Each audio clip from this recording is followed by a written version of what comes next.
Hey class. So it turns out that I can't come to work for a little while because I have to wait for some negative test results. So I just want to let you guys know that I'm okay. It just sort of feels like a cold, but otherwise I'm completely fine. But this is the era of COVID-19, so I'm going to take the necessary precautions and I'm going to be staying home for a bit. However, we still have a schedule to keep, right? You guys are AP students. You're looking forward to passing this AP exam. So I'm going to put in the work to make sure that we can try to stay on schedule. And I want you guys to also put in the work. So today I'm going to talk a little bit about humanism. I know that you did a little assignment on it when I was out on Friday, but I'm still out, and this is a really important concept. So we're going to give it a shot. And I hope that this does something to make up for the fact that I am not there. Okay? So, notebooks out, take some notes. This is in your Google Classroom, of course, and you can go through and read it. But I would like to walk you guys through it since it is a really important topic. So, let's talk a little bit about this thing called humanism, which is really the intellectual part of the Renaissance. Intellectual meaning things like philosophy and the way we relate to knowledge and what is true. We've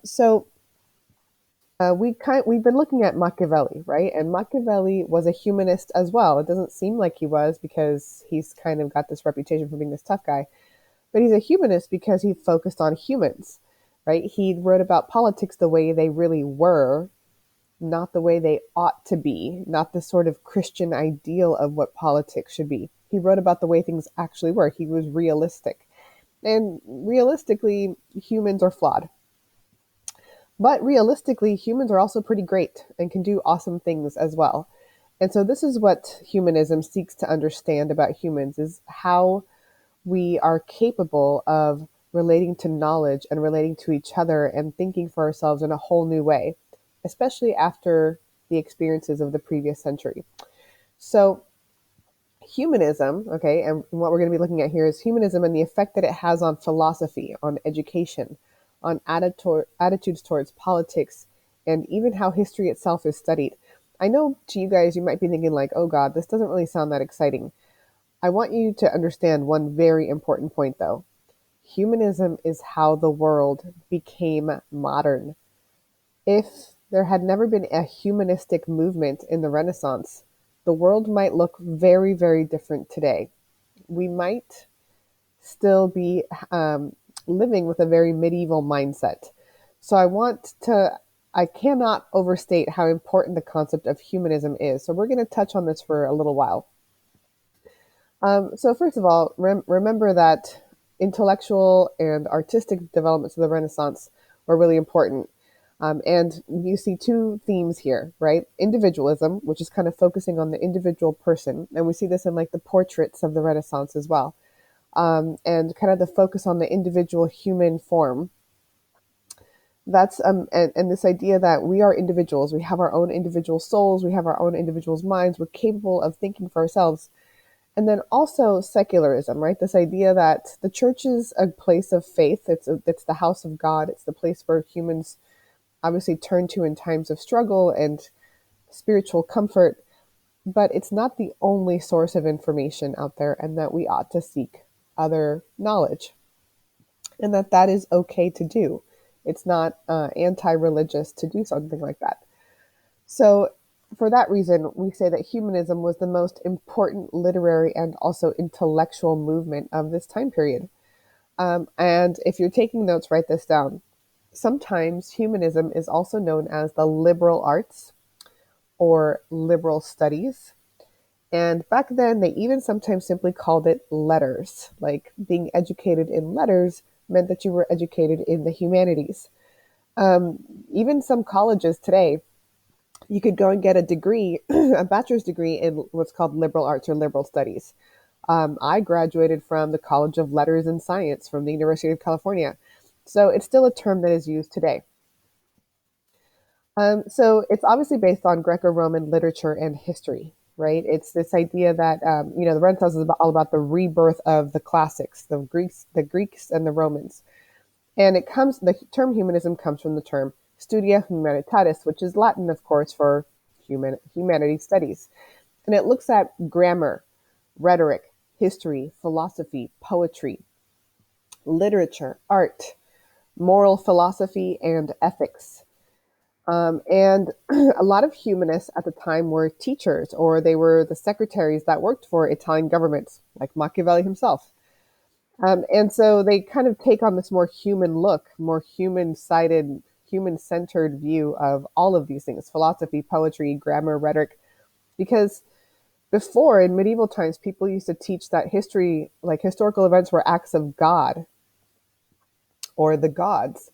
And the humanistic look at history obviously tries to view it as these are human events caused by humans, by and for humans. And so humanism really starts to emerge as a way of approaching education in the Renaissance, thanks to this one guy. His name is Petrarch. His real name is Francesco Petrarca in Italian. And he's sort of considered the father of humanism. First of all, he was Catholic, and he was a devout Catholic. He also worked in many royal courts around Italy. And the reason that he became a humanist, he sort of developed this obsession with treasure hunting, but not treasure hunting like as in looking for pots of gold or chests of buried treasure or anything like that. His idea of treasure hunting was searching Europe, in particular Italy, for forgotten manuscripts, meaning like actual ancient texts that were written by the Romans and the Greeks. Now, some of those had survived, and where they survived was in the monasteries of Europe. Monasteries are places where monks live. What do monks do all day? Well, they pray, they garden, they make things like beer and cheese, they take care of the sick, they sometimes run orphanages. They're places of spiritual retreat. But the other thing they do is often they take vows of silence and poverty. And something that monks do is they often are responsible for copying manuscripts. There were no printers back then. So if you wanted to preserve a book or have a book made, you had to hand write it. And so it was monks that actually preserved some of these ancient Greek and Roman books. And some of them had just been forgotten over the thousands of years in these old libraries. So Petrarch literally started this trend, and it was a trend amongst the humanists, to like literally get on your horse and roam around Europe looking for these forgotten ancient manuscripts. And finding one was like this amazing discovery. It was like the equivalent of like how we send cameras to Mars today to understand what life is out there. This was like a major scientific and humanistic breakthrough at the time. So, like I said, it was considered to be like the sort of Renaissance version of treasure hunting. So, the first guy is Petrarch. This is him right here, obviously, an artist rendition. As I said, he's the father of humanism. You guys are going to do an assignment on him later. He celebrated ancient Rome. He was obsessed with Roman history. He wrote epic poems of history. He wrote love sonnets. He was actually his love sonnets are actually one of the things that made him really popular, because he wrote about unrequited love. He was in love with a woman that he couldn't have. Her name was Laura, and she was married to another man, and then she died. So he has this like really tragic love story that it's not religious, right? But it's about the sort of like powerful love that any humans probably at the time could relate to. And he also wrote biographies of a lot of different Roman emperors. He did not like scholasticism. And I want to take a minute here to explain what scholasticism is. Scholasticism was Aristotle's approach to learning. He was an ancient Greek, but it was also the way medieval scholars had approached learning. Scholasticism is basically, well, think about the word scholar. What does a scholar do? They read, right? They read books and they study, as in that's how they gain knowledge. And so this form of scholasticism basically assumes that all the knowledge you have to know in the world is already written down. It's already been written down by people before us who were much smarter than us. And all you got to do is read it, study it, and learn it. And then voila, you're educated. Petrarch didn't like that. I mean, yeah, he likes reading, he likes to study, but he also thought that that was not really quite the way that you would find all knowledge. He believed that there was knowledge that had yet to be discovered or rediscovered, if in the cases of the forgotten ancient classics. So he really kind of craved this return to the classics of ancient Rome. So he kind of writes a lot about these secular ideas. He writes a lot about like Roman histories and Roman biographies. Now, keep in mind that's all happening before Christianity was even invented, before Jesus Christ was even born. Right? He also writes a lot of secular ideas, and his writings became really popular. They were sort of bestsellers at the time amongst those who could read. He was also very well connected. He had some really important friends. One of his friends was Dante Alighieri. Maybe you remember reading about him.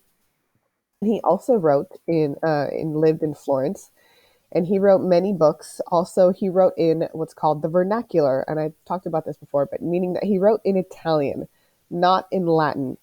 He wanted people to be able to read his books, even if they were not educated in the Latin language. Nobody spoke Latin anymore. Only the church and the very most educated, most elite people ever used Latin.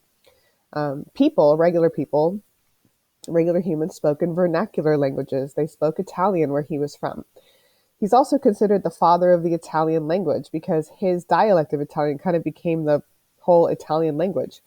So he wrote these interesting books called Vita Nuova. He wrote the Divine Comedy, which maybe you've heard about, but he wrote them in Italian. The Divine Comedy is actually about the soul's journey through hell, purgatory, and eventually heaven as well.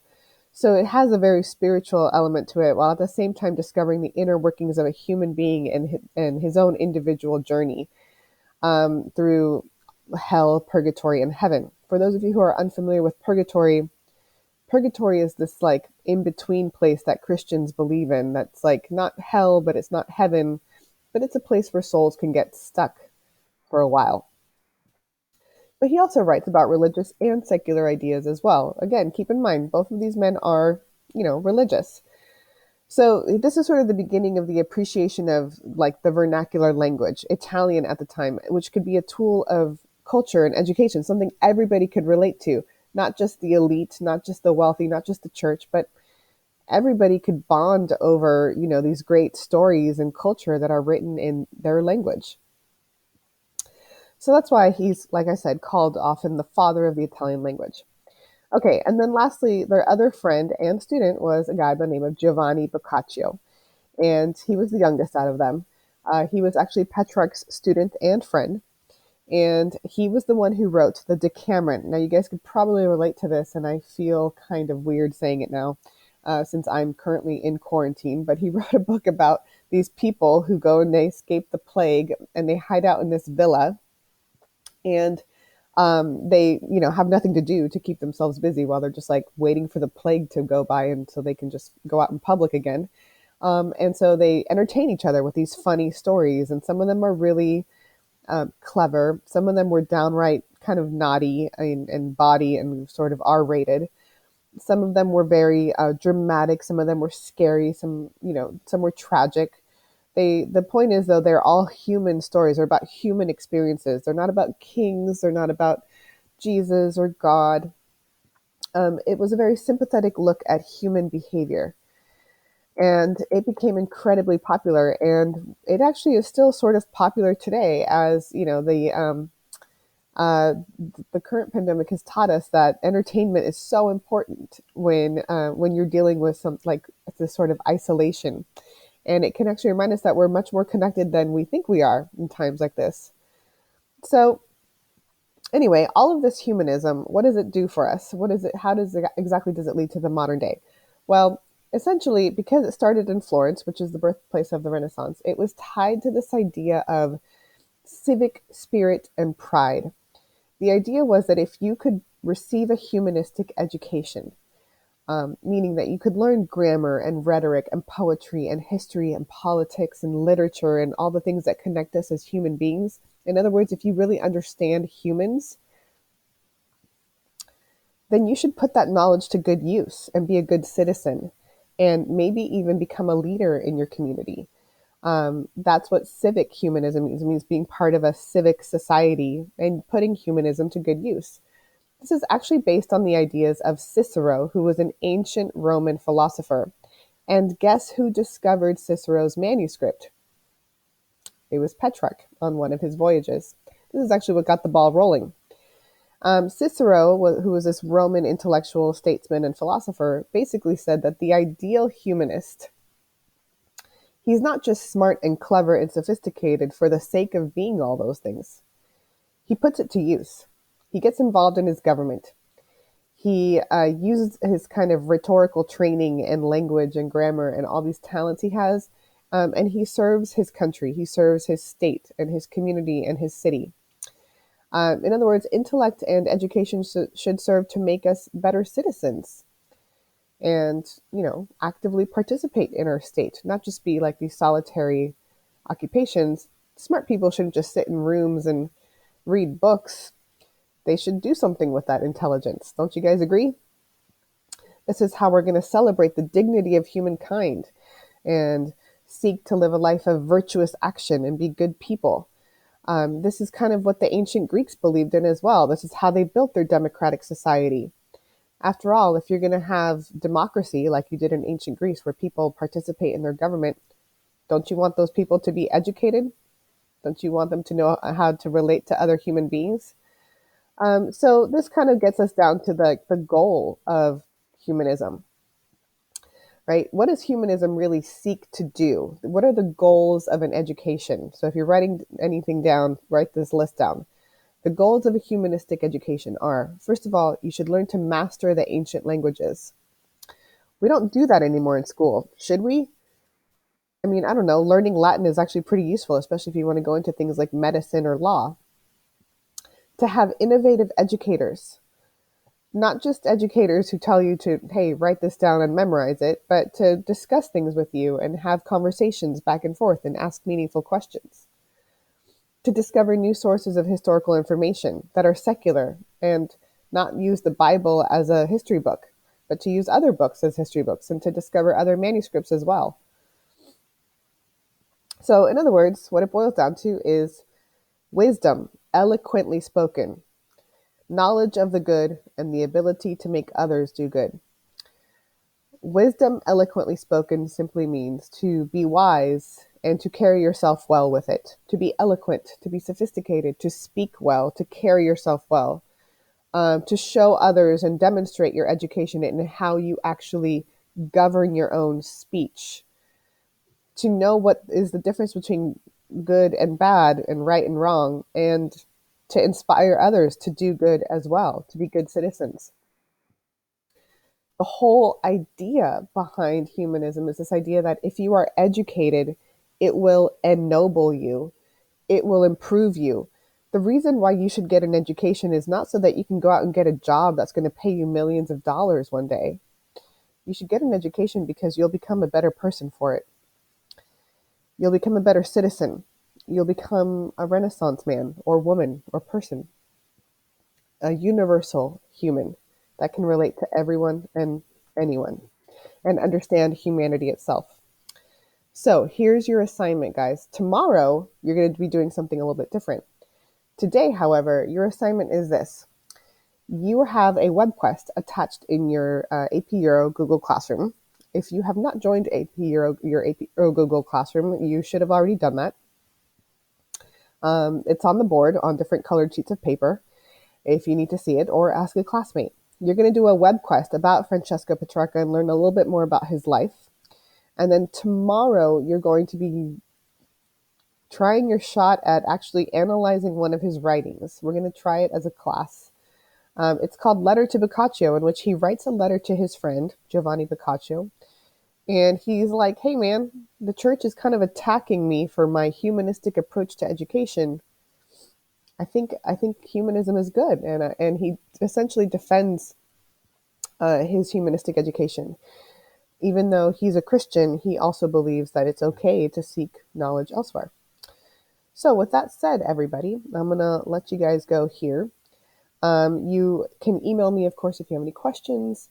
But I would like for you guys to work on this web quest that's in your AP Euro classroom, Google Classroom, excuse me, and turn that in hopefully by tonight. So anyway, guys, let me know if you have any questions via email, and I hope to see you all very soon.